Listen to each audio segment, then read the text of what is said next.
मेरे सहयोगी मंत्री बेसिक शिक्षा विभाग के मंत्री श्री संदीप सिंह जी, जिला पंचायत के अध्यक्ष श्री ददन मिश्रा जी, माननीय विधायक श्रावस्ती श्री राम फेरन पांडे जी, प्रमुख सचिव बेसिक शिक्षा श्री दीपक कुमार जी, विद्यालय के और बेसिक शिक्षा विभाग के सभी अधिकारीगण,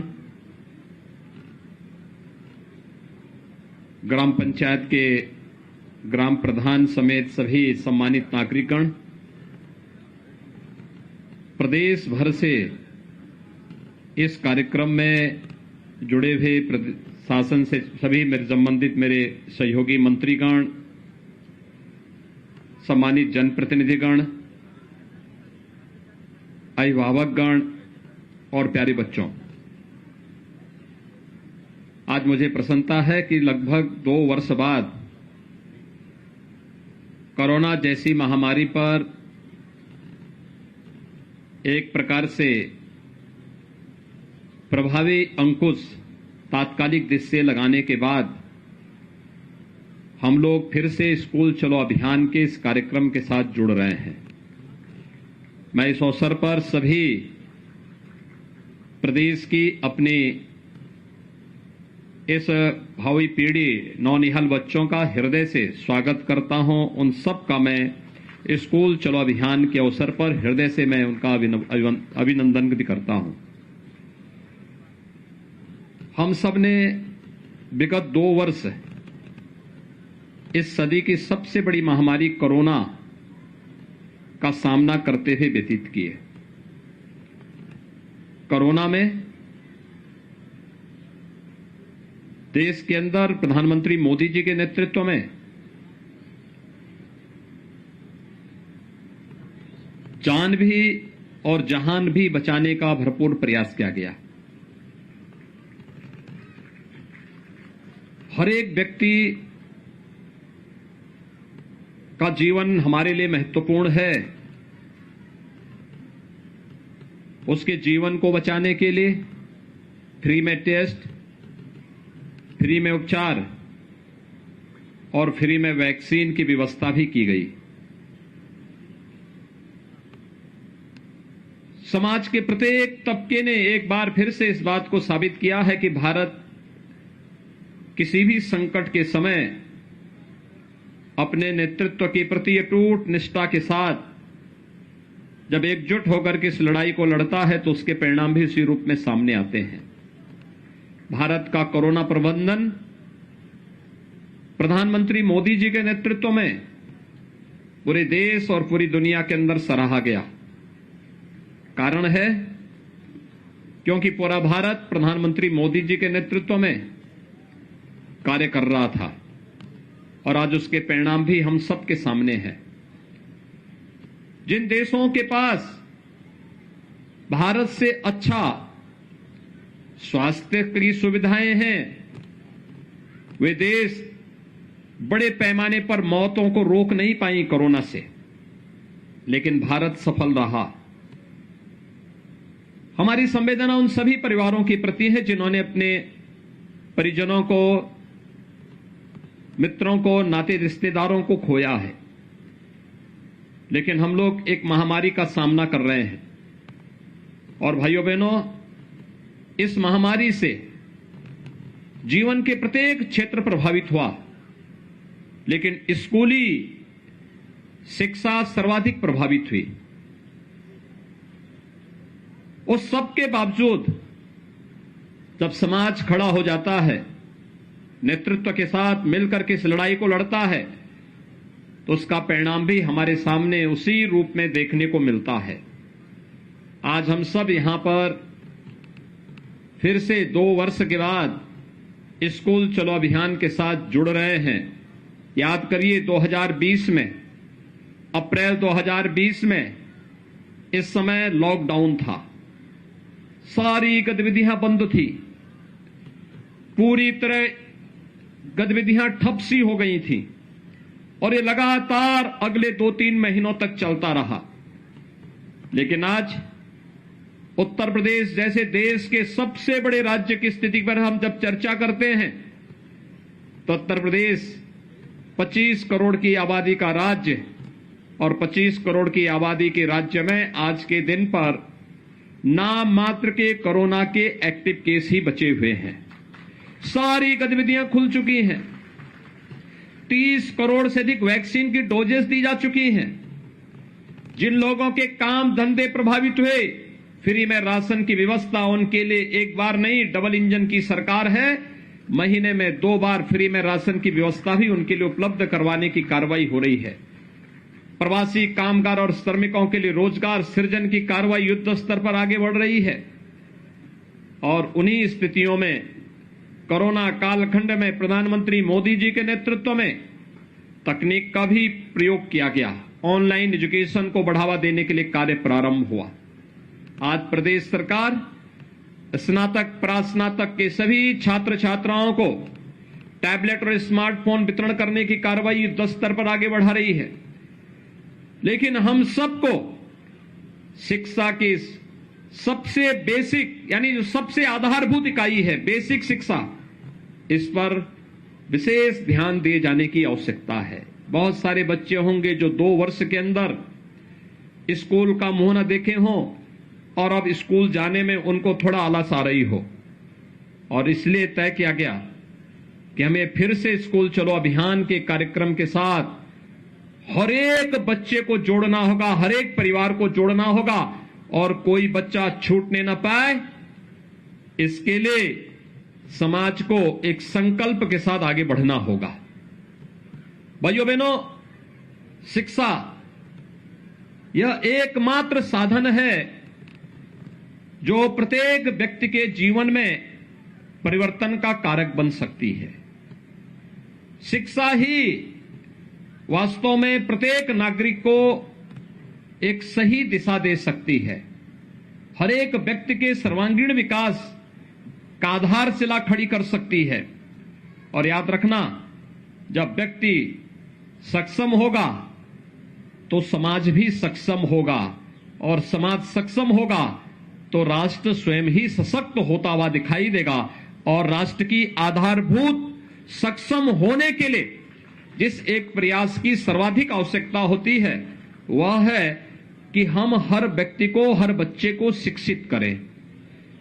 ये न केवल हमारा नैतिक दायित्व है बल्कि हमारा ये राष्ट्रीय कर्तव्य भी बनता है कि अपने देश को दुनिया की एक ताकत बनाने के लिए हमें हर एक बच्चे को शिक्षित करना होगा। और शिक्षित करने के लिए आवश्यक है हम उसे स्कूल भेजें, स्कूल लेकर के आए।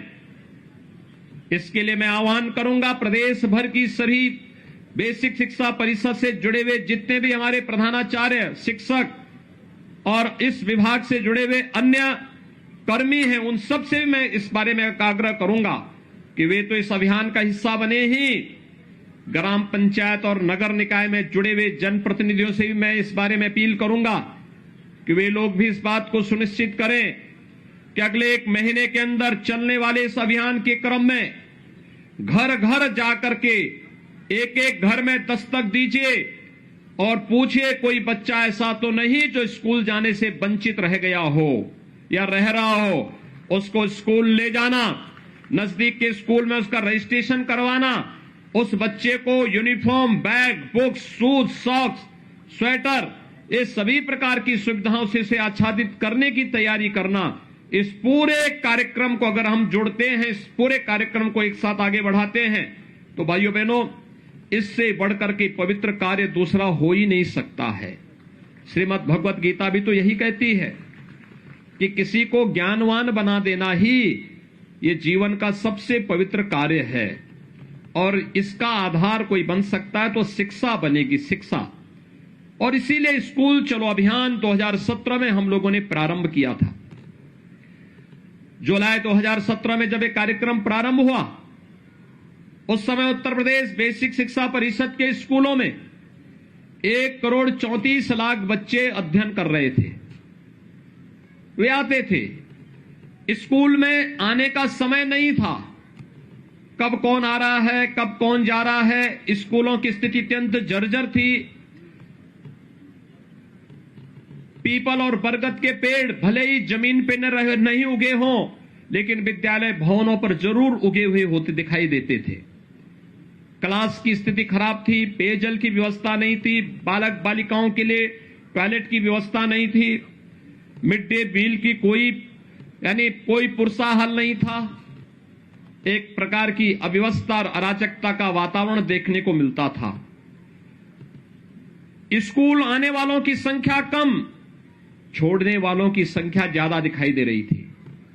लेकिन आज जब लगातार 3 वर्ष तक स्कूल चलो अभियान प्रारंभ हुआ, आगे बढ़ा, तो मात्र 3 वर्ष के अंदर उत्तर प्रदेश में बेसिक शिक्षा परिषद के स्कूलों में 1,80,00,000 बच्चे इन्हीं विद्यालयों के में अपना नामांकन करा करके वहां पर अध्ययन के साथ जुड़े और उस बेसिक शिक्षा परिषद के साथ जुड़ करके शिक्षा की आधारशिला को मजबूती प्रदान करने में अभिभावकों ने अपना योगदान दिया। तो बच्चों ने आकर के इन स्कूलों को फिर से एक बार यहां की रौनक को बढ़ाने का काम भी किया। इस दौरान प्रयास हुए, हमने हर बच्चे को बैग, बुक्स, 2 यूनिफॉर्म, जूते, मोजे, स्वेटर, ये सभी कुछ उपलब्ध करवाने का कार्य किया। लेकिन साथ ही साथ ऑपरेशन कायाकल्प के माध्यम से हमारे माननीय जनप्रतिनिधियों ने, शिक्षा विभाग के अधिकारियों ने, पुरातन छात्रों ने, समाज के जागरूक नागरिकों ने, सबने मिलकर के एक अभियान प्रारंभ किया।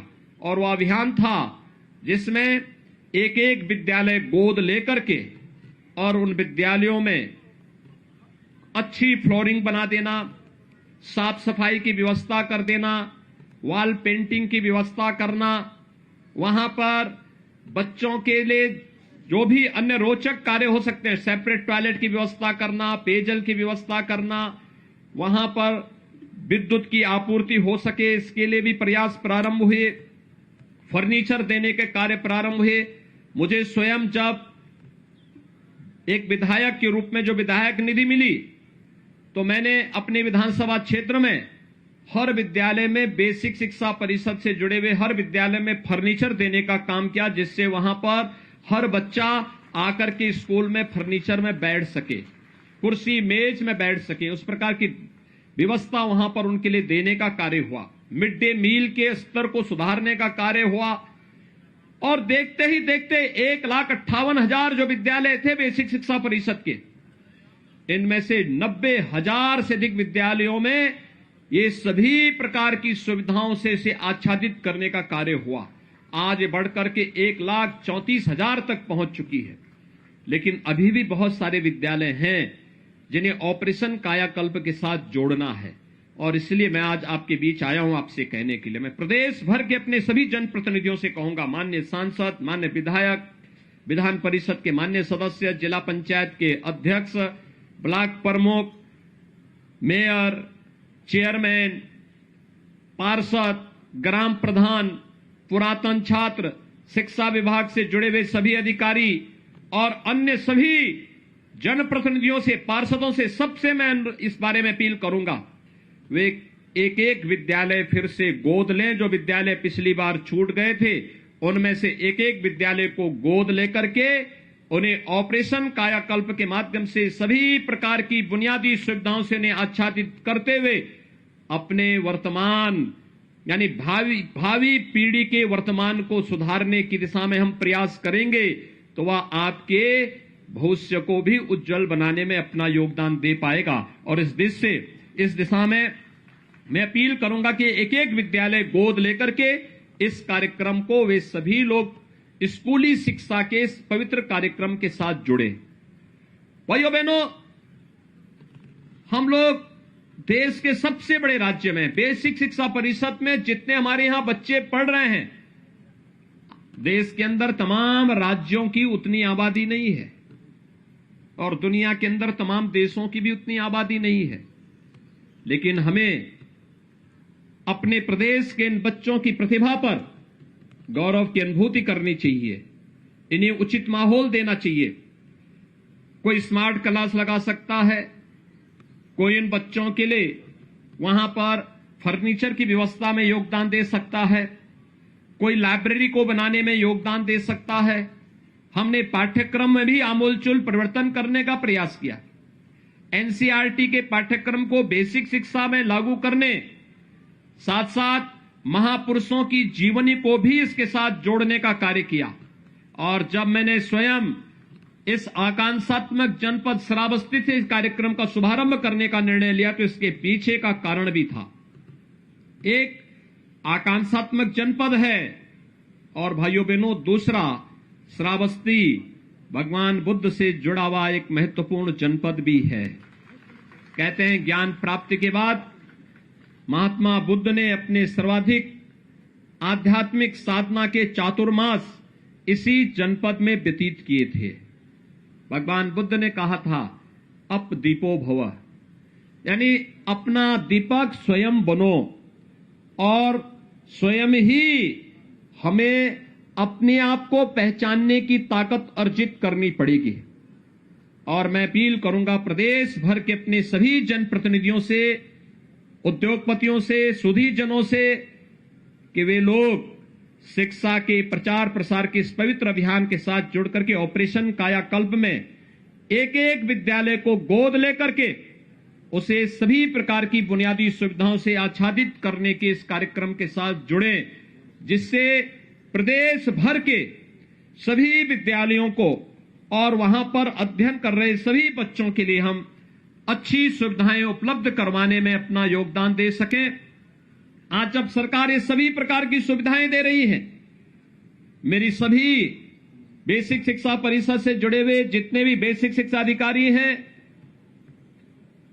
या फिर ब्लॉक स्तर पर शिक्षा विभाग के अधिकारी हैं, प्रधानाचार्य हैं, शिक्षक गण हैं, अन्य कर्मी हैं, इन सब से मेरा आग्रह होगा वे अब सुनिश्चित करें अब जब हम लोग यूनिफॉर्म के पैसे, बैग और बुक्स के पैसे, स्वेटर, जूते, मोजे के पैसे डीबीटी के माध्यम से उन बच्चों के अकाउंट में देने का कार्यक्रम, बच्चों और अभिभावकों के अकाउंट में देने का कार्य कर रहे हैं, तो हमारा एक प्रयास होना चाहिए, हम ये सुनिश्चित करें एक समय सीमा के अंदर सभी बच्चों के लिए निर्धारित uniform, bag, books, shoes, socks, sweater, ये जो भी आनी है, अभिभावक इसको खरीदने की कार्रवाई को भी आगे बढ़ा दे। ऐसा ना हो कि पैसा गया और बच्चा बिना यूनिफॉर्म के स्कूल आ रहा है। दूसरा, स्कूल में केवल पठन पाठन के साथ ही अगर हम उस बच्चे को खेल कूद की गतिविधियों के साथ नहीं जोड़ पा रहे हैं, उस बच्चे को किसी रचनात्मक गतिविधि के साथ नहीं जोड़ पा रहे हैं, तो मुझे लगता है इस शिक्षा का एक ही पक्ष फिर हम पूरा कर रहे हैं। उस बच्चे के सर्वांगीण विकास की दिशा में हमें प्रयास करना चाहिए। मैं प्रदेश के अंदर बहुत सारे जनपदों में जाता हूं और जिन भी जनपदों में जाता हूं बेसिक शिक्षा परिषद के स्कूलों में मैं अक्सर जाता हूं, क्योंकि बेसिक शिक्षा की आधारभूत इकाई है। अगर ये शिक्षा मजबूत होगी तो शेष अन्य शिक्षा अपने आप ही मजबूत होती हुई दिखाई देगी। और इसलिए जब मैं जाता हूं, मैंने देखा है 2017 के पहले जिन विद्यालयों में कोई सुविधा नहीं थी, 2017 के बाद स्मार्ट क्लास दी, स्मार्ट क्लास में वहां के बच्चे इतने पारंगत हुए कि उन बच्चों को देखते ही देखते ये चीजें दिखाती थी। पहले सुविधा नहीं थी, वे बच्चे इन सुविधाओं से वंचित रहते थे, उनको नहीं पता था कैसे ये ऑपरेशन होना है, कैसे इसको हम आगे बढ़ाने, क्रियाशील कैसे इसको करना है। लेकिन आज वह जब उन बच्चों को इसका प्रशिक्षण दिया गया तो अधिक से अधिक बच्चे इससे लाभान्वित होते हुए दिखाई दिए हैं। हमारा प्रयास होना चाहिए, इस पवित्र कार्य के साथ हम जुड़े हैं तो इस पवित्र कार्य को हम उतनी मजबूती के साथ आगे बढ़ाने का कार्य करेंगे। आज वासंतिक नवरात्रि का तृतीया है, यानी आज जगत जननी मां भगवती की पूजा तीसरे दिन भी उसी श्रद्धा और विश्वास के साथ पूरे देश के अंदर इस अनुष्ठान के साथ लोग जुड़ रहे हैं। और आप नवरात्रि के इस पावन आयोजन के अवसर पर स्कूल चलो अभियान के इस कार्यक्रम के साथ जुड़ रहे हैं।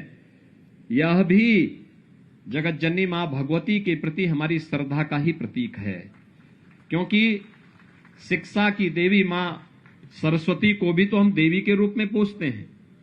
और उस रूप में अगर हम इस कार्यक्रम के साथ जुड़ रहे हैं तो भाइयों बहनों, इस कार्यक्रम के साथ जुड़ना अपने आप में एक पवित्रता की एक नई मिसाल हम प्रस्तुत कर सकते हैं। एक बार फिर से स्कूल चलो अभियान के साथ जुड़े हुए प्रदेश भर के सभी जितने भी हमारे स्कूल, बेसिक शिक्षा परिषद के स्कूल हैं, इन सभी को मैं आह्वान करूंगा कि अगले एक माह के अंदर जो आपके सामने लक्ष्य है कि कोई भी बच्चा छूटने न पाए, कोई भी हो, वह स्थायी हो या प्रवासी हो। यहां तक कि अगर कोई कामगार, प्रवासी कामगार और श्रमिक भी यहां पर यूपी में आकर के काम कर रहा है और वह कुछ ही दिन के लिए आया है, 4 महीने 6 महीने के लिए आया है, तो भी हम उसका प्रवेश, उनके बच्चों को प्रवेश जरूर करवा लें। 3 से 5 साल तक के बच्चों को मिनी आंगनबाड़ी में प्री प्राइमरी के रूप में से आगे बढ़ाने की कार्रवाई हमें आगे बढ़ा देनी चाहिए। और 5 साल से ऊपर के बच्चे बेसिक शिक्षा परिषद के स्कूलों में जाएं और स्कूलों में जा करके वहां पर पठन पाठन के साथ जुड़ें, अक्षर ज्ञान के साथ जुड़ें, अपने भविष्य को संवारने का कार्य करें। उन बच्चों के लिए उस प्रकार का माहौल देना, ये बेसिक शिक्षा परिषद के अधिकारियों के साथ साथ पूरा विभाग इसके साथ जुड़े और पूरा समाज उनके सहयोग के लिए अगर खड़ा होगा तो देखते ही देखते बेसिक शिक्षा परिषद की पूरी कायाकल्प होती हुई दिखाई देगी। एक कायाकल्प केवल बेसिक शिक्षा की नहीं होगी, पूरी शिक्षा व्यवस्था की होगी।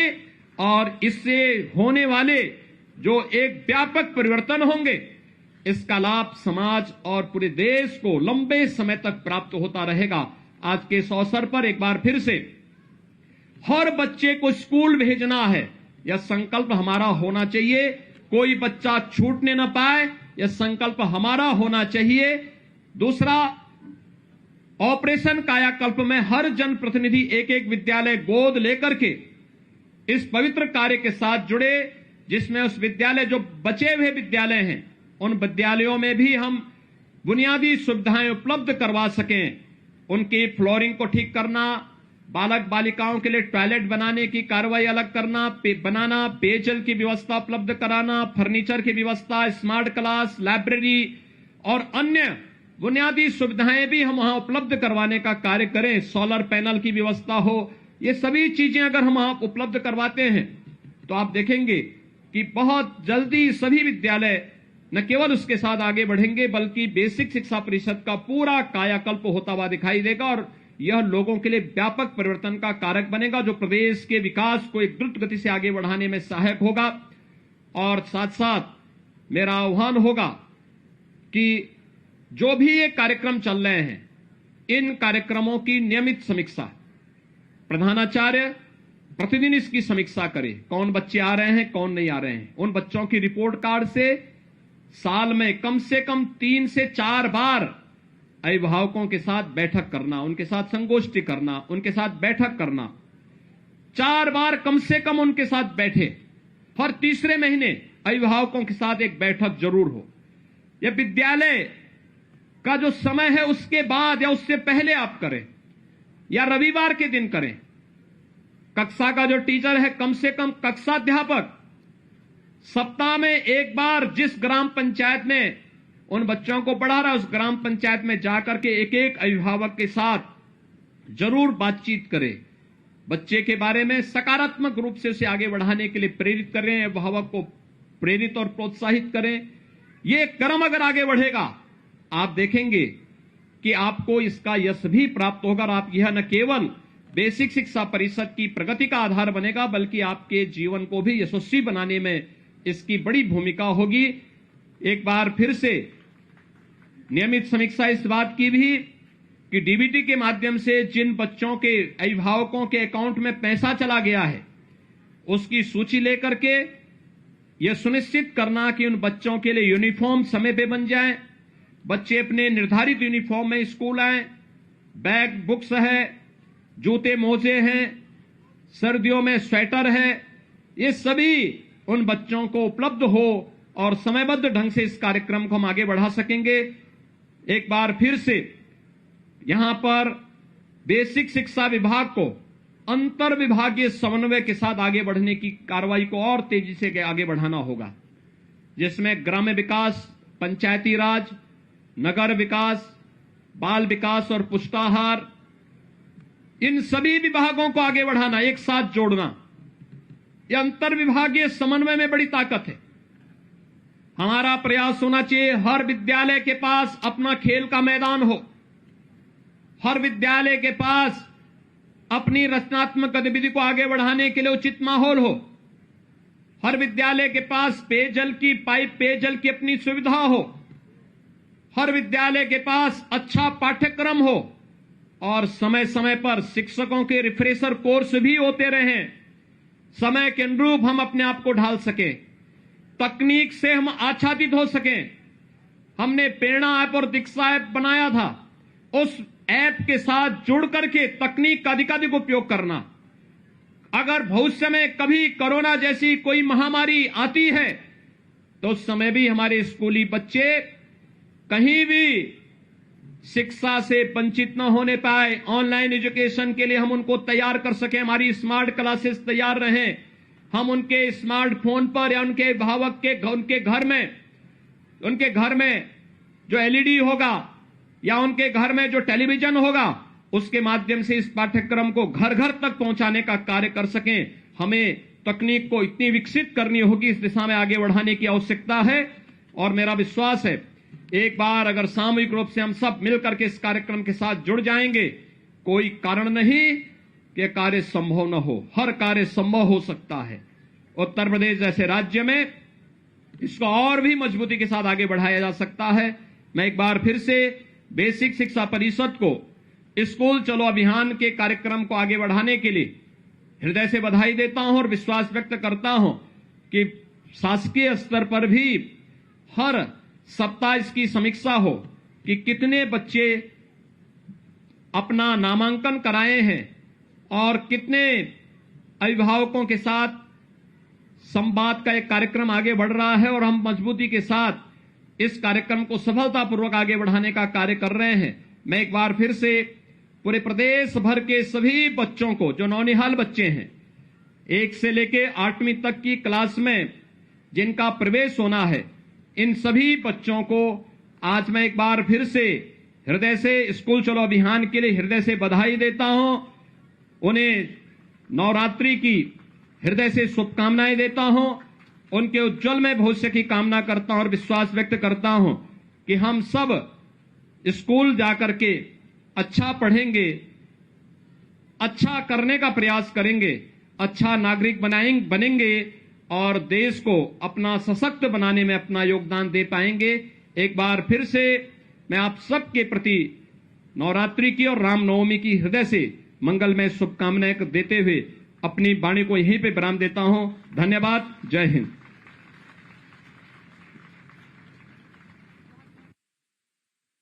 बहुत बहुत धन्यवाद और आभार माननीय मुख्यमंत्री जी आपके प्रेरणादायी उद्बोधन के लिए।